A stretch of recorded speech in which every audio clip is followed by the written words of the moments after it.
សួស្តីបងប្អូនអ្នកលក់មកទៀតហើយចាថ្ងៃនេះនឹងខ្ញុំមកបង្ហាញនៅអាហារមួយមុខទៀតដែលមានលក់នៅក្នុងហាងនេះខ្ញុំមកបងប្អូនចាតើបងប្អូនណាខ្លះដែលចូលចិត្តញ៉ាំខគោកាទៀវខគោនំប៉័ងខគោមីខគោចាបាយខគោប៉ុន្តែបងប្អូនអត់ដឹងថាទៅញ៉ាំនៅណាឆ្ងាញ់បងប្អូនអាចអញ្ជើញមកសាកនៅហាងនេះខ្ញុំបានណាបងប្អូន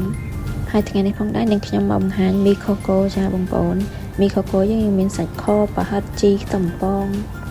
ចាខ្ទឹមប៉ងបងប្អូននឹងខ្ញុំបំពងខ្លួនឯងព្រោះបើទិញគេវាអត់សូវឈ្ងុយទេបងប្អូនអត់សូវឆ្ងាញ់ទេអញ្ចឹងនឹងខ្ញុំបំពងខ្លួនឯងគេថាឆ្ងាញ់តែម្ដងចាបងប្អូនដាក់គ្រឿងទៅនេះជ្រក់ហើយម្ទេសជ្រក់នេះគឺធានាថាឆ្ងាញ់ស្រួយឆ្ងាញ់តែម្ដងបងប្អូនចា